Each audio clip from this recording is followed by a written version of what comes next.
Ladies and gentlemen, he is a former 11-time defending world flyweight champion. Not only that, not only is he one of the greatest MMA fighters of all time, currently with one championship, taking over the landscape in Asia, going into the United States very soon as well. He is also heavy into the gaming space. He is the CEO of Mighty Gaming and the chief brand ambassador for One Esports. Will you please welcome to the stage Demetrious Mighty Mouse Johnson.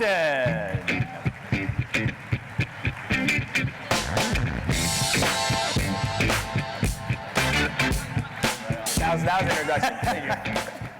There we go. Did you pick that theme music, by the way? I did not, but I thought like you were going to do a little shuffle, getting into the... I don't want to twist my ankle. I don't want to do that. No, that's right. You have a fight coming up. I do have a fight. We will talk about that in a second. But first question, my friend, what level is your WoW Classic character at? WoW Classic character is level 21 Rogue. I'm currently in Torn Mill. I'm not liking the alliance one bit at all, so it's very irritating. Hands up if you're playing WoW Classic right now. You should all be ashamed of yourselves. No. God bless that, man. Is there one person I saw one there? person. One I see some. Okay, yep, good. We see you. Mm-hmm. Round of applause for that guy. That's right. He's doing it right. All right. So I want to focus on your career in gaming and esports. But let's throw one MMA question in there. You are with one championship right now. They're doing great things in Asia, coming into North America. Your next fight in October will be a World Flyweight Grand Prix final matchup, and it will actually air on TNT. So just tell us a little bit about joining One Championship and give us a little bit of a preview of your upcoming fight. Yeah, One Championship, it's been going on for a very long time now. They have their 100th event in Tokyo, Japan, October 13th, which will be airing live here in the States on TET October 12th. So they're going to cater to the North American audience. They have 2 events that day, one in the morning, one at night. It has, I think 6 or 7 title fights. You have Amlang San taking on Ben Rivera, our 2 divisional champion. We also have Bibian Fernandez fighting Kevin Bellahan for a 4th time. So a lot of great things. And going over to One Championship, it was something totally different for me. I've never competed outside of North America. I've always done all my stuff here in the States. And taking the risk and going over to Japan and Manila, Singapore, Jakarta, just in Asia itself, it's just a totally different beast. Now the time I have to put together to go over there to get ready to compete and to get adjusted to the time zone, it's a lot of effort. And it gives me a lot more time to play video games, so I'm in the hotel room as well. Well, let's talk about those video games. Like we said, you have your own brand. You're cultivating this brand concurrently with your MMA career, and it seems like gaming will be something that you can really do for the rest of your life. You're almost setting yourself up for when you take that transition after your MMA career. Not saying that it's anytime soon, I'm just saying after the fact. So when did you decide, like, take me even further back to when you first discovered video games. What was the first game you played? Man, the first game I played was probably Zelda on the original Nintendo from my sister. Ooh. There you go. There you go. We got Zelda fans in the house. That's right. Shout out to Hyrule. She came and she had like 2 little packets right here. She goes, we're going to play some Nintendo. And then it was Zelda. And then the very first game I ended up beating was Super Contra 2 with my mom. That was one game that me and her had a very big passion about. She's hard of hearing, so she just will be playing and she goes, don't get the S, that's my spread balls, don't get it. And I'll piss her off. I'll grab him like, I got him. She goes, reset. I told you don't get the damn spread balls, okay? Don't do it again, your ass is going to go timeout. Apologize for my language, but you're going to go timeout. So it was the original Nintendo. But the S was so clutch, right? Like the spread gun was by far the greatest gun. OP, very OP. OP. You cover a wide range of all the guys. The guys on the stairs, the guys on the bottom, you cover everything. So not to age ourselves here, but we grew up in an era where esports really wasn't a thing, right? Video games were hobbies. You'd play it on the couch, you with your mother and your family, with friends as well. When did you realize, you know what? This could be viable for me at some point, even as one lane for me in the future. I think when I was getting ready in my training camps for my competitions, and between training, you would have 4 or 3 hours just to kill, and I was just clocking in 7-8 hours in Dark Souls on one character. Then I have another character 74 hours, and another character I was like 82 hours. And then my coach comes to me and goes, you know, you should really think about monetizing this. I was like, what do you mean? Like, you play games, like you have a true passion for it, and that could be the future. And so when I had my firstborn son, I was rocking him one day in bed, And a friend reached me and goes, hey, you know you can watch people play Mega Man X on the internet? I'm like, what? You can watch people play video games on the internet? He goes, yeah, Twitch. So I literally logged on Twitch, and I saw a dude playing one of my favorite games of all time, Mega Man X.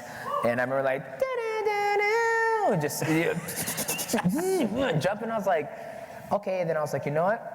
I'm gonna start streaming on Twitch. I'm not gonna do this to monetize. I'm gonna do this to be able to interact with my fans on a different platform, right? Because everybody knows me about mixed martial arts, which is one of my great passions, but I also have another passion, which is gaming.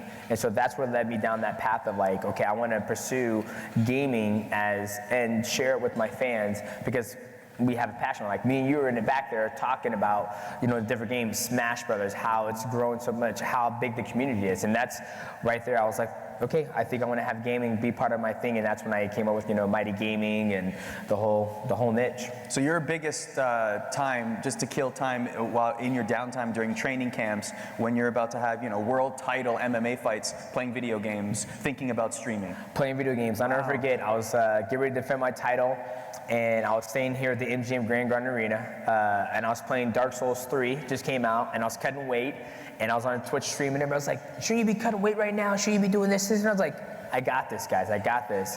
Cut weight, came back, played the game, and then I was about to compete the next night. So I was playing and streaming on Twitch, and then I'm like, all right, guys, I'll be back in about 3 hours. I'm gonna go next door and fight real quick. Went next door, went live on pay-per-view, defended my belt, came back, jumped on Dark Souls 3, and I'm like, all right, let's finish this game. Sorry, I had to stop it for real quick, so. Sorry, I need to go for a second. I need to go fight in a world title fight. Yep. I'm one of the best MMA fighters in the world. Let me go beat this guy, and then let me come back and continue a few hours later. That's literally how it went, step by step by step. Like I would play Dark Souls, be right back, guys. I'll be back to finish this boss. Went and finished the guy in the first round, came back, started playing more video games. Literally the only human being in the world that can say that. So you're meeting him right here, Demetrious Johnson. What games are you playing today? Right now I'm playing World of Warcraft, retail, and I've been playing a little bit of Classic, also playing PUBG. Waiting for PUBG to get their stuff together with the West Coast servers, you know, playing the East Coast server with 110. You live in Washington State, Live in right? Washington State, yep.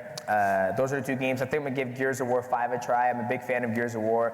Played 1, 2, 3, Judgment, and I believe I played 4, but there's just so many of them. I can't, you know, I get lost. The Gears people are here, by the way. Yeah, they are. I already talked to them. Have you guys met? Oh, you guys have met? Okay, I thought we're I'd talking about bring how an good the intro. game is. Good, excellent. Yeah. Okay, so when you look at the esports landscape, which titles and which tournaments, industries are you saying, you know what, this is interesting to me personally, but also I'm bullish on these. I think that this will definitely grow in the years to come. I mean, I believe you can't really pick one out, right? You have Dota 2, League of Legends, you have the Battle Royales with PUBG, Fortnite, you also have the strategic ones with Siege, which gives me anxiety, by the way. I can't play that at all. It's just so hard to pick one because they're always evolving the game and changing different things about the game to cater to the masses and to cater to the viewership to see what people want to watch, right? I mean, I didn't know Gears of War 5, or Gears of War itself had a huge following in Mexico. I just found that out today. So I can't really pinpoint one of them, but like, this is the future. This is the game that's gonna blow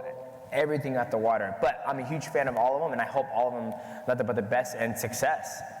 Tell me about you as a streamer. I mean, we know that if somebody does streaming full time, it's a grind, right? You got to worry about timing, you got to worry about consistency. Oftentimes people pick one game to play to try and build a base. So what are you thinking of? Because you already have a very successful career. So now how do you build your streaming presence on top of keeping at the very top of your MMA world? At the end of the day, I think when I jumped into streaming, it was probably the most humbling thing I ever did. I remember going to TwitchCon and I had an autograph session and I had maybe 2 people in my line. Now, just to give you guys some more context, I will go to a mixed martial arts convention and my line's out, you know, long out the door, around the corner, ready to meet me. So here I am jumping into a space that I'm truly passionate about, but I'm starting from the very, very bottom. Guys like Doctor's Respect, Soda Poppin', you know, Shroud, Lyric, all those guys. But for me, I'm looking at it as an investment of building a community, and that's one of the biggest things I pride myself on, being different from the other streamers to where, yes, I'm a professional athlete, but at the same time, I want to interact with you guys on this platform and give people notice and see how they're doing. I've helped a couple of people with their diets, trying to help them lose weight, trying to tell them like, hey, you know, you're playing games for, 2 hours a day, go outside and do something. Oh, what should I work out? How should I work out? I'll give them some tips. So I kind of pride myself on that through my career of being a streamer. But yes, it is totally a grind, and that's why I tell people, don't stream if you're looking to make money off it. Like, it's literally, you'll probably make more money working at McDonald's than you will streaming, unless you become very successful, like Doctor's Respect, Shroud, Lyric, but just like all the rappers in the world, I want to rap. There's only one Lil Wayne. Like, there's nobody's going to be as good as Lil Wayne, in my personal opinion, but that's the way I look at it. So when do you feel you turned the corner and you said, you know what, I'm really building a great foundation here. I'm really building for the future here. When do you have a specific moment in mind? You know, as I look back at that, I don't know when I had that specific moment. I can't like pinpoint, like, boom, that was it. But if I had to, pick a time, I'll probably say when I started streaming on Twitch, like when I started to invest my own money into my production value, when I started investing money into overlays, screen transitions, spending money to buy a game that I don't even really care about playing. I think that's probably when I turned the corner, and obviously trying to do different gigs with different companies, like making relationships with Ubisoft, Bandai Namco, Microsoft, Bluehole, just the list just keeps going on, just to try to plant those seeds in those companies so they know, like, hey, I'm a professional athlete, and on my downtime, like, I love playing your title, I love playing the games, I love what your company's doing with this gaming space.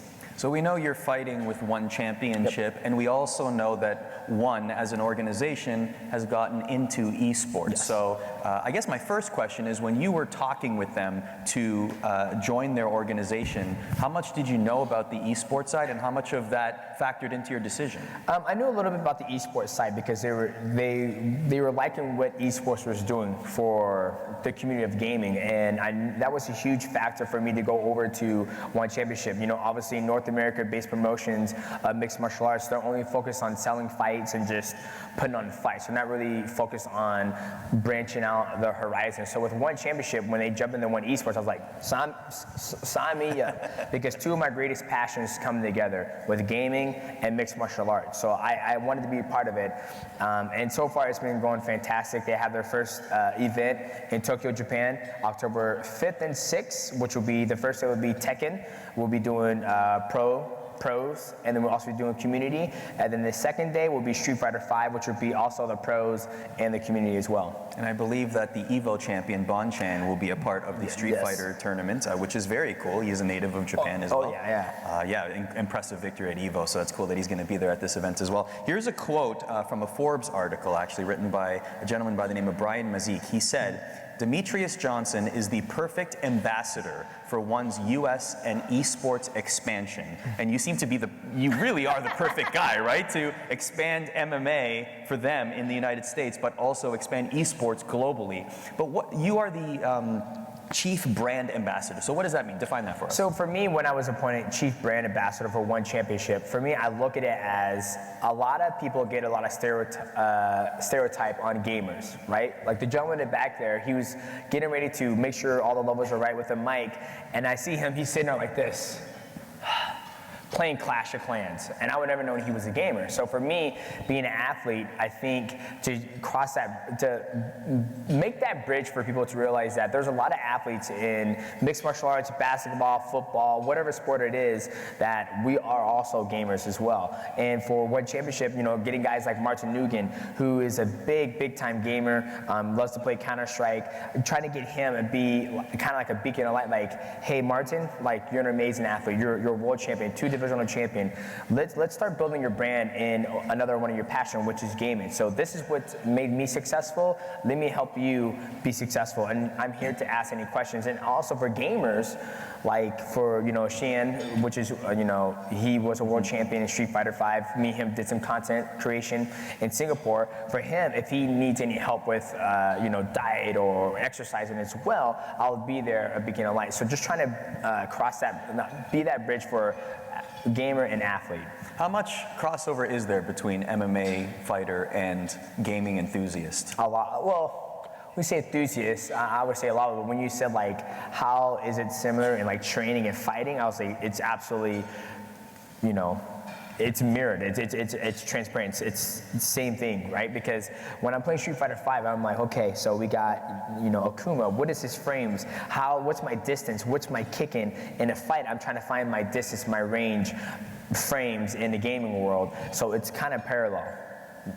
So what you're saying is if I play Street Fighter V, it's almost like I'm stepping into the ring or the cage? No, not necessarily, but I can put the two together. I tried, everybody. I tried. I really did. I can put the two together. How many MMA fighters are video game fans? Like how many, maybe your teammates or just anyone that you know are like big gamers? All of them. Really? All of them. I just think a lot of the athletes came out of the closet, I want to say, came out and say like the video game closet? The video game closet, like, oh, I play video games because, you know, I always put the reference, like when people look at me, and I think this is like one of the things that, you know, I feel that over in the Asia market, they respect me a lot more, is that, you know, I'm a father, I'm a married man, I love to play video games on my downtime, whereas another athlete's like, yeah, I'm not married, I don't have any kids, I don't play video games, I go out, I drive fast cars, and I spend my money on stupid stuff. So I think, you know, over in America, they like that more than a nerd. You know, when I tell people that, like, yeah, I have like 5 level 120 World of Warcraft characters, and I play WoW Classic, I also play PUBG and all that stuff, they're like, nerd. So it's just different. How do you, so you're in a very unique position, right? You have a lot of fans from the MMA world, Yep. and then you have geographic pockets, right? Like fans in North America, but now you're really building a base in Asia. So as it pertains to streaming, how do you factor that all in, and do you cater different video games to play? Like how does that decision work? So as a streamer, when I was in that grind of building my community up, I was focused on one thing. I felt like I built my stream off PUBG, which is one of my favorite games. But then once I started playing it, other games started to come out, and I was like, man, I really want to play that game. And then I would struggle. I would like, man, I really want to play this game, but I can't because I want to, you know, cater to the masses and the viewership. This is what I built my stream off of. And then eventually I was like, you know what? I can't cater to them because at the end of the day, I think they're here to share their experience with each other, right? To share the passion we have for gaming. And so I found myself playing the games that I truly enjoyed. And as to cater with the different pockets, like you were saying, like Asia, Europe, North America, I try to stream at different times. Now that I have one of my child in kindergarten, and the second one's going to be pre-K, I'll have just one at home. So I'll be able to have more time to stream in the morning for the Asian market and also the Europe, and then at nighttime for North America, while also trying to take care of 3 children, have a successful marriage, and also get ready for, you know, world title fights. The kid going to kindergarten, gamer? No. Not? Well, he's played Jurassic Park on the iPad. Okay. It's like a, you know, turn-based RPG. And do you like slowly try to integrate the Yes. games? Yeah, you do. Yes, Okay. yes. My middle one, Maverick, he loves Punch Out from Nintendo. He also loves Excite Bike. I got the Nintendo Classic for them. Oh, that's amazing. Yeah. So I think it was a very important part of my childhood growing up, being part of, you know, video games being part of my life, and I want that to be the same for them. That way, it's good hand-eye coordination. It's good always thinking.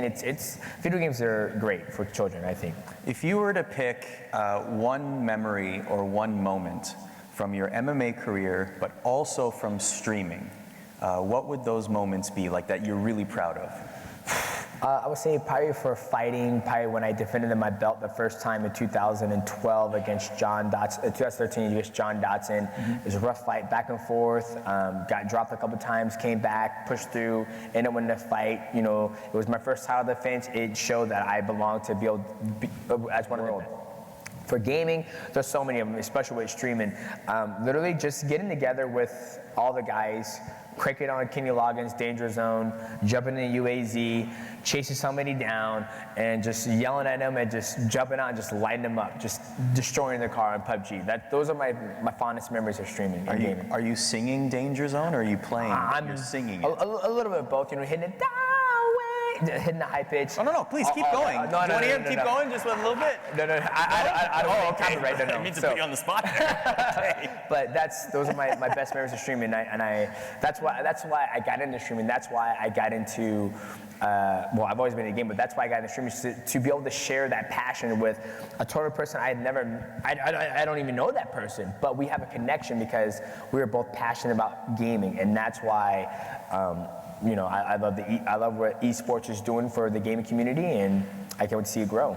So I'm looking a few years ahead here. I'm not like, one day you will hang up the gloves, right? You will put them on the canvas and say my career is done. I'm not saying that day is tomorrow, next year, 2 years from now, but you're definitely planting the seeds for a gaming presence after the fact. So what does an ideal scenario or an ideal arrangement in gaming look like for you when you are devoting your full time to it? Yeah, obviously I want to be passionate about what I'm doing in the gaming space, right? I'm already passionate about playing video games. I've already done color commentating analyst work for H1Z1, done it for World of Warcraft, Arena World Championship, and that stuff's really, really hard. And just sit there and just talk about the different strategy a person can take to win this game and all that stuff. I don't think I'm fit for that, but I would love to just keep on creating content for different companies like Ubisoft, Bandai Namco, Microsoft, anybody out there. If I have obviously I have a passion for gaming, but if I have a passion for what that company's doing with that specific game, that's what I would love to do. That way it's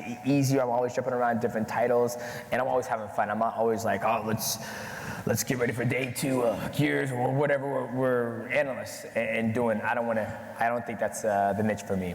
So you want to be any publishers or people who are involved with video games here, you're available to create content surrounding a release. Absolutely. You would have been one of the people, for example, when Respawn launched Apex Legends and had a whole group of prominent streamers streaming the game for at least the first 24 hours. 100%. I mean, you look back in the day when me and you grew up, when a new game came out, you saw a commercial. Like when Dead Space 2 came out, you saw a commercial. There was nobody streaming the game to get the viewership out there. But nowadays, when you have a game being launched, you know, somebody, you know, when I was working with Microsoft, they're like, I remember they paid maybe, I think it was $10 million for 30-second spots on Fox Sports, just to get that Son of Rome Rise, just to get the $10 million for that 30-second spot, hoping to get the advertisement out.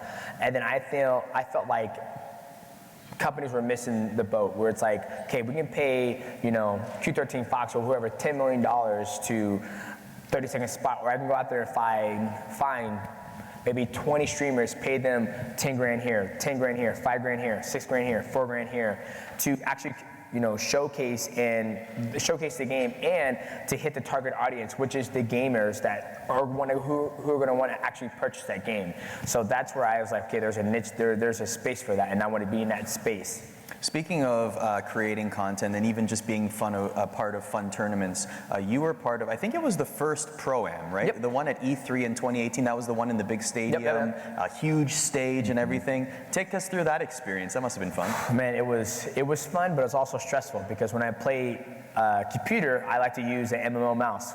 For people who don't know what the MMO mouse is, it's basically a mouse, and it has all your keys. So it has 1, 2, 3, all the way up to 12. That way, when you're playing Fortnite, you don't have to go 1, 7. Right. I have big hands for over in Asia, I wear extra large gloves.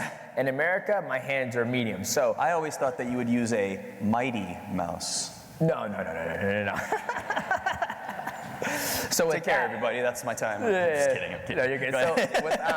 So with the MMO, when you go to these competitions, you have to use their specific mouse. And for me, I was playing with probably one of the best Fortnite players. It was Gotaga, which is, they equate him to the ninja in Europe, and I was playing with them, and I was sweating bullets. I'm like, oh my god, man, I have never played with this type of mouse. I need my Naga, and it was fun. It was fun to be part of the experience. It was fun to be part of the creation of that first Fortnite program, and they did their second one. A kid won, I believe, was like $3 million. Ooga, yeah. And another kid won $750,000. So I'm happy that, like I said, that this sport and this era this era of gaming is really taking off. It's so crazy. Like, we were there, like ESPN was there covering the Fortnite World Cup, right? 16-year-old kid from Pennsylvania wins the Fortnite World Cup. He wasn't really talked about going in. He wasn't one of the favorites. Like Tfue was there, and other big names were being talked about, Benji Fishy, etc. They got all the attention going in. So he wins, and one of my first questions to him, first of all, before we were setting up for the interview, he was like, this is my first ever television interview. Which is like, can you imagine that? This is going to be on SportsCenter, and he's like, yeah, this is my first ever interview. And he's like, and I asked him, I said, do you feel like your life has changed at all? And he didn't know how to answer it. He's just like, well, my parents are happy. Hasn't really settled in that he's become famous overnight, and he's won $3 million. I mean, excited. Obviously for him, it's a passion, and he loves the game, but he knows when he goes back home, he's going to pick up Fortnite again, he's going to continue to play, he's got to go to school the next day on Monday, he's got to get ready for, do his homework. So I think for him, all that, hard work, all that grind, just coming to, he see the light at the end of the tunnel where he won $3 million at 16 years old. He's like, I just won, Mom and Dad, and I just don't think he knew what to do. Mighty Gaming, tell us about that. Mighty Gaming is basically, it's something I kind of created with, when I started streaming on Twitch. My very first Twitch name was Mighty Mouse UFC 125, and I attached myself to a different brand, which was my first company in North America. And I sat there and I thought, and I was like, why did I do that? Is it because I want more viewership? Do I want people to realize I'm associated with this company? And I was like, I have to get rid of that, because at the end of the day, I'm gaming. It's not about mixed martial arts. It's just my gaming space I want to really be focused on. And so that's when I was like, okay, I'm gonna do, my nickname, Mighty Mouse. I like Mighty. I hate being called the Mouse, because mouse, and let's be honest, a mouse is a rodent. I'm not a rodent. So that's why I like to keep with Mighty, and then gaming, just put Mighty Gaming together. So we have a YouTube channel, which basically at the beginning was just all video game content, all highlights of me streaming on Twitch. I started dabbling in a little mixed martial arts. And then also, now we're working on merchandise. But the merchandise and the rash guards, that's all for me just to build my brand, right? I'm not going to make millions of dollars of merchandise. You leave that up to, the Gucci, the Louis Vuitton. You leave it up to the specialists. For me, this is basically me giving to my community and also just building my brand. Okay. Why don't we open it up to a couple questions? Anyone have any questions in the audience? Just raise your hand for Demetrious Johnson, one of the greatest mixed martial artists of all time, and also a prominent streamer. Also available for your pro-ams, by the way. If you guys have any sort of games coming out or tournaments, feel free to reach out to DJ, and he'll be there for you. Any questions in the audience? Any questions? Don't be shy. You guys need anything. This gentleman right here. Who do you main in WoW? What class? Rogue, Blood Elf. Reason why is Arcane Torrent. I like to take off the bubbles of the people when I'm playing against them. Also, I have Cloak of Shadows. If I have a Torrent who throws on his little thorns, I hit that Cloak of Shadows and jump on him. Or if I also need to, I like the sneakiness, and the Rogue class is more of my personal opinion, a high tier level when you PvP with them, right? Because you have your Vanish, you have your Blind, you have your Kidney Shot, you also have your Sap. And that's the biggest thing I find myself playing more of. And that's the reason why I was talking to a gentleman today, and he goes, man, you haven't been playing this game? I was like, no, I like playing World of Warcraft. And he was like, why? And I was like, because it's always changing. Like, you play a game and it's the same thing over, but when I go into an arena and it's 2v2s, it's like, okay, what's my composition? Okay, we're fighting a healer and DPS. Okay, how you want to handle this? Okay, I'm gonna go out there. I'm gonna sap the healer. I'm gonna open with the Mark for Death and the Kidney Shot. And then when homeboy, if he pops his trinket, then I might blind him, or maybe we might wait for the DMR, which is diminishing returns, to go off. Then once that goes off, then I might hit him with the blind, and then maybe I might smoke bomb the guy. It just keeps on going and going, and the game might go long. That's why I love the Rogue. Like, I've done healer, I've tanked, I've done every single class of World of Warcraft. But Rogue is by far my favorite. Don't you just hate when we bring these athletes in and they know nothing about video games? Yeah. Isn't it the worst? That's one of the things, like, when I got in this space, I wanted to be legit, right? Well, I want to Pretty sure you just proved that with that one answer. Well, I know, but like, that's a thing, like, it's for me, it's irritating, right? Because a lot of athletes, they see this space and they try to take advantage of it because they use their name, their likeness, and all that stuff, and their brand to bring over to the game. And I remember they did a esports showdown on Street Fighter V E-League, and they had guys who never even played the game, but they're famous football players. I'm like, I'll work every single one of you guys up there. Like Lupe Fiasco, you legit, you actually play, but you don't play, you're hot and you're cool, so you can be here, but you don't play. And so for me, like when I come to these conferences and when we talk about gaming, I'm like, no man, like Anamusha Samanosuke, he's legit, you know. I like to talk about gamings, and so yeah, great question though. Were there any other? I can't really see from the stage here. While we look for another question, actually, there's one right there. Yes, sir. As a professional athlete, do you enjoy playing sports games, or would you rather just actually go play sport? Hate playing sports games. Really? Hate it. Because I'm an athlete, right? Like I can do it. Like if I want to play soccer, I played soccer for an hour and a half the other day. You know, I'm not doing, you know, bicycle kicks or kick flips or anything like that, but even playing football. Now, if we're talking about NFL blitz, now that's a totally different game. That game's not around anymore. If we're talking about NBA jams, when you know he's on fire, there's no way I'm going to get the ball on fire and be able to shoot it. So those are different. I think what NBA 2K and EA has done in that space has been phenomenal and fantastic. You know, I have one of my good friends plays Madden. He loves playing it. He's a huge football player. But for me, if I want to play football, if I want to run a route, I'll be like, my wife, she's got a cannon for an arm. I'll go out there. I'm like, I'm going to run this route. I'm going to do a button hook. Throw it to me. Okay. Let me ask this though. Yeah. Do you pay attention to your ratings in MMA video games? No. You don't? I don't. Because there's a lot of athletes that get annoyed. Yeah, that get annoyed. But for me, no. It's a game. It's a simulation of mixed martial arts. So, you know, like I said, it's a simulation. So what really happens in that simulation, it's kind of like, this could happen, but in hindsight, that wouldn't happen. So you're not the type to play as yourself in the game and just go? I did for content creation with the fan base because I'm like, I'm gonna beat up Demetrious Johnson, and they'll beat me up, and they'll do my mighty whiz bar that's in the game. They'll do it to me. So, like I said, I'll play it just for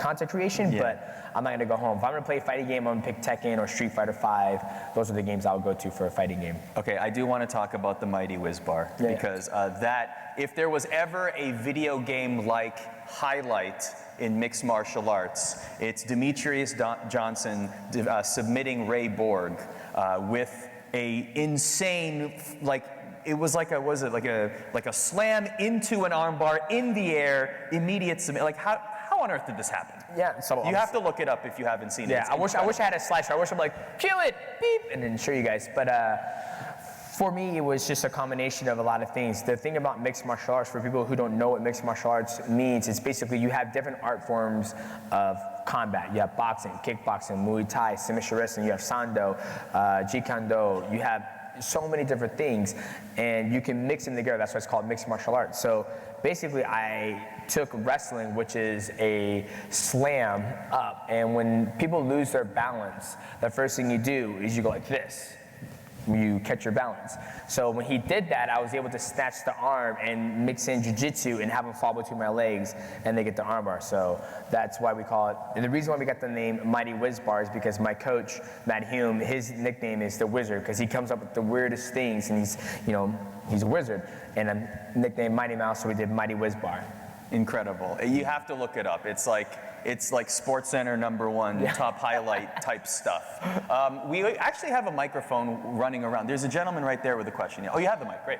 Yeah. So do you play against other athletes very often, and who's the best that you've gone against? So I did play against pretty much all the roster in one championship. I beat every single one of them because, like, once again, they're not gamers like I am. And every single time when we do have competitions between another big-time gamer, it would be Rampage Jackson. Me and him will do a lot of, his favorite game is Siege. He loves the tactical of it. Like I said, it gives me anxiety. I can't sit down and like, come to the hole. Come. Flash game, I'm blinding, I'm dead. I can't do that game. So me and him, that's when me and him kind of go back and forth that. Okay, and just a quick, what of like the big games out there, obviously it seems like you're good with like shooting games and battle royale, stuff like that. What's something out there that you haven't really clicked with yet that you want to try and get into next? Oh man, that's a good question. You know what? It's kind of hard to say. Like, the first thing that came to mind was StarCraft. Because I used to play StarCraft RTS, real-time strategy games. I used to play StarCraft back in the day, way, Brood War, StarCraft 1. I'll stay up all night. Me and my buddy would take turns. We'd be like, okay, I'm going to do this, 30-minute no rush. And I'll be playing, and then I'll get done. I'm like, hey, wake up, gotta keep our ranking going. So I would love to get back into RTSs, but they haven't been really pushing that market for RTS because I don't think there is a market for it right now. Everybody's trying to get on the next bandwagon of what's the next hottest game, which is the next microtransaction game that's gonna bring this company millions of dollars. And we have time for 2 more questions over there. Hi, I'd like to ask you, sometimes, being a streamer is about being an entertainer. Yeah. And, but how hard is to find your character or to develop a personality for that area of your life? Because sometimes I've seen like pro players from esports that they are like the Stones, right? They just play and, they're pretty good and people look at those great plays, but sometimes like, to be an entertainer is probably the hardest part of the gig, right? Yes, 100%. So that's a great question. Now, when it comes to streaming on Twitch, when you log on to Twitch, you're looking. The couple things you have to think about. Okay, why am I watching this streamer? For example, I watch Dr. Disrespect because he's absolutely hilarious. He always trash talks the game. I like his charisma. I like his video production where he's like. Let's go to the locker room real quick, and he'll walk, and then he'll be like. You could be part of, the Slick Daddy Club. It's not Slick Daddy Club, it's the Champions Club. And then he'll go, and then he goes, let's go to my garage. Screen transition, he goes to his garage, he goes, the Lambo, VT, 100, da-da-da-da. I'm entertained by that, so I find it hilarious. Obviously, I cannot be Dr. Disrespect because that's his niche. My niche is my passion for gaming and be able to share that passion with other people around the world. So for me, if I get on there and try to create a character and try to portray this person, I can't do that. I can't do that. That's why even in mixed martial arts, I've never tried to create a character. I'm Demetrious Johnson. You guys call me Mighty Mouse, call me Mighty, you call me, DJ. And that's what I try to bring to my gaming platform. I know it's entertainment-wise, but at the same time, I want people to go in there and be like, hey, I got a question to ask you, man. Oh, you like this game too? Oh, dope, man, that's awesome. And then we get into live, and I had a buddy the other day, he goes, does it ever stop? I was like, does what ever stop? He goes, the arguing. I'm like, what do you mean arguing? He goes, me and my girlfriend, we're having hard times, and I just want to know if it ever stops. I'm like, well, it might. But I don't know. I mean, what was she mad at you about? I went to study with another girl. I was like, oh man, you got a whole other problem. That's jealousy now. You can't. That's not going to stop. You got to build the trust. So that's how. But our passion went from us like in World of Warcraft together, and then it went into personal life, and then now we're kind of like friends because he's talking to me about his problems. Or I'm a therapist, whatever it is. Last question back there. Someone have the microphone? Yes. How does the competitiveness for esports and gaming compare to the popular sports now? And does esports have an advantage over sports that are currently popular? So that's a good question. If I got the root of your question is basically like the popularity between actual esports gaming to live sports, like not live, but NFL, basketball, and all that stuff, correct? Okay, so I would say esports, I would say yes, esports does have an advantage a little bit, and I think it will continue to grow.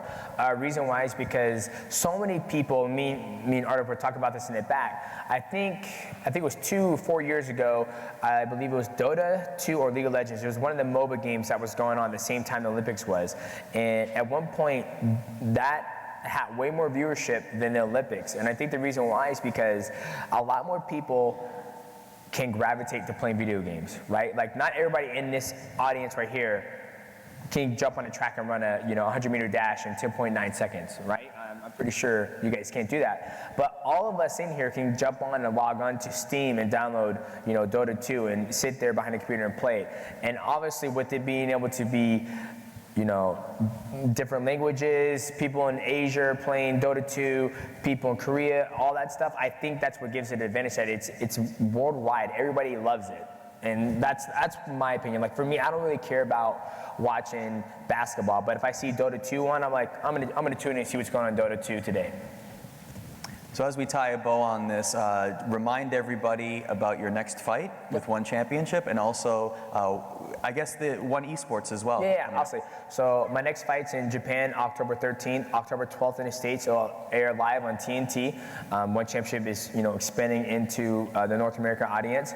Also, we have Tekken and Street Fighter V going on October 5th and 6th at the 1 Century Fan Fest. And then we also, I think the next thing that One Esports is going to be tackling is the Dota 2 area. So we have an invitational coming up here in Singapore, and then one in 2020 we also have Jakarta. So a lot of great things coming to the One Esports division. I'm very excited for the first event with Tekken and Street Fighter V, and then we'll start to tackle Dota, and then we'll see what goes forth, and hopefully we get some PUBG in there, but it's a little bit different over in Asia because some places guns are illegal in Asia, So, but it's a bright future for One Esports. This was a blast, my friend. Thanks, man. Big round of applause for Demetrious Mighty Mouse Johnson. Enjoy the rest of the conference, everybody. Thanks for being here. Thanks.